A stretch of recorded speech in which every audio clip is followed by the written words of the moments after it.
చేస్తామన్నారు. Anthrax bacteria ఉన్న గొర్రెలను చంపి తినడంతో వ్యాధి సోకిందని డాక్టర్లు నిర్ధారించారు. దీనిపై మరింత సమాచారాన్ని మా విశాఖ ప్రతినిధి మూర్తి అందిస్తారు.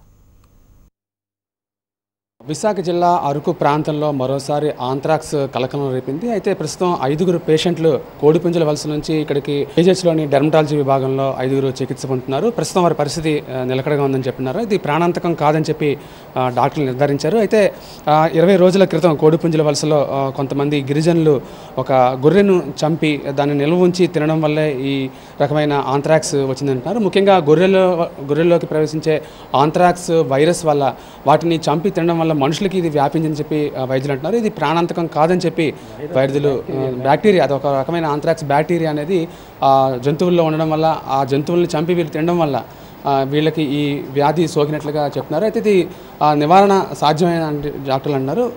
ప్రస్తుతం డెర్మటాలజీ విభాగం తాలూకా హెడ్ బాలచంద్ర గారు మనతో ఉన్నారు. ఆయన అడిగి మనుషులు తెస్తున్నాం. మీరు చెప్పండి, ఈరోజు ఆంథ్రాక్స్ సంబంధించి మన దగ్గర ఎలాంటి డేటా ఉంది, మీరు ఏం చెప్పగలరు, వీళ్ళ ఆరోగ్య పరిస్థితి ఎలా ఉంది? వీళ్ళ ఆరోగ్య పరిస్థితి నిలకడగా ఉంది. ఇది క్యూటేనియస్ యాంథ్రాక్స్ అంటాం. ఇది 100% ట్రీటబుల్, ఏ రకమైన ప్రమాదము లేదు. కంటామినేటెడ్ యానిమల్స్ అంటే పశువులను తినటం వల్ల, నిల్వ ఉంచుకోవటం వల్ల ఈ రకమైన శరీరం మీద బొబ్బలు మచ్చలు వస్తూ ఉంటాయి. ఇది ఏ రకమైన ప్రమాదకరం కాదు. దీనికి తగిన శ్రద్ధ ఆ కన్సర్న్ ఏరియా ఉన్న పశువుల డాక్టర్ కానీ, అక్కడ హెల్త్ ఇన్స్పెక్టర్స్ కానీ, లేకపోతే ఆ వ్యాక్సినేషన్ చేయలేకపోతే కానీ ఇలా వచ్చే ఆస్కారం ఎక్కువ ఉంది.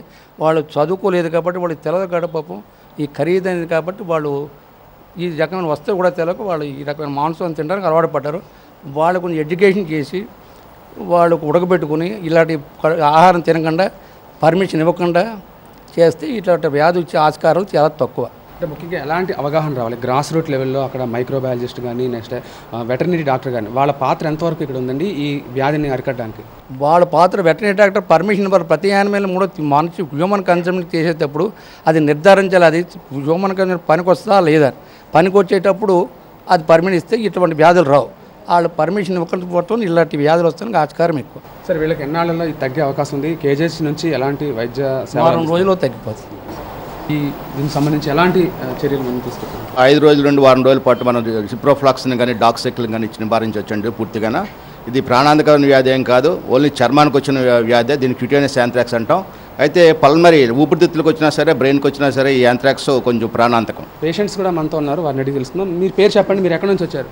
అరకు. ఎలా వచ్చింది మీకు ఇది? ఎందుకు తిన్నామండి?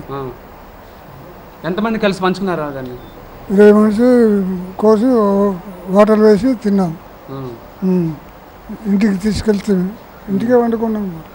ఎప్పుడు ఇలా చేస్తుంటారా మీరు? అక్కడ చచ్చిపోతున్న గొర్రెలని మేము కోసుకున్నాం. మరి మాకేం తెలుసు దాంట్లో బ్యాక్టీరియా ఉంటుందని? అవన్నీ మీకు తెలుసా? ఏం తెలుసు చెప్తుంటారు, అవగాహన కల్పిస్తుంటారు అక్కడ వైద్య అధికారులు మీకు ఏమైనా? లేదు.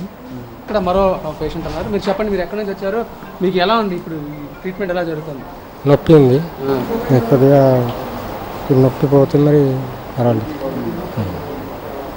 అంటే మేకని చంపి తినడం, దానివల్ల దాని వైరస్ ఉండడం, బ్యాక్టీరియా ఉండడం మీకు తెలుసా దాని గురించి? మేక మరి కొద్దిగా పానం ఉంటే కోసి తినేసాము. అదొక 20 మంది వాటర్ వేసి తిన్నాము. ఉందని చెప్పిన వాళ్ళకి రాలేదు, మా 5 వచ్చింది. మరి అది అదృష్టం ఉంటావా? అలాగే ఉంటుంది. మొత్తం ఎంతమంది తిన్నారు దీన్ని? 20 మంది అవుతుంది. ఎన్నాళ్ళు అయింది తిని? అది ఒక 20 రోజులు అవుతుంది. మీరు చెప్పండి, ఇక్కడ అవగాహన లేదా? అంటే కల్పించడానికి ఒక వైద్య సిబ్బంది ఎవరు లేరా ఏంటి? వెటర్నరీ డాక్టర్స్ ఎవరు? డాక్టర్స్లు ఇక్కడ వచ్చినప్పటి నుంచి మాకు ట్రీట్మెంట్ బాగానే జరుగుతుంది సార్. మాకు వచ్చినప్పటి నుంచి వాపు కూడా కొద్దిగా తగ్గి వస్తుంది. మా గిరిజనలో అది మరి దాంట్లో ఏముంటుందో ఏటో మాకు తెలియదు సార్. అది చనిపోయినప్పుడు కోసి తినడం తప్ప కానీ దాంట్లో మాకు ఏముంటుందో ఏటో మాకు తెలియదు. అందువల్ల అది కోసేమో ఒక 20 నంబర్స్ అది మేము పంచుకొని తిన్నాం.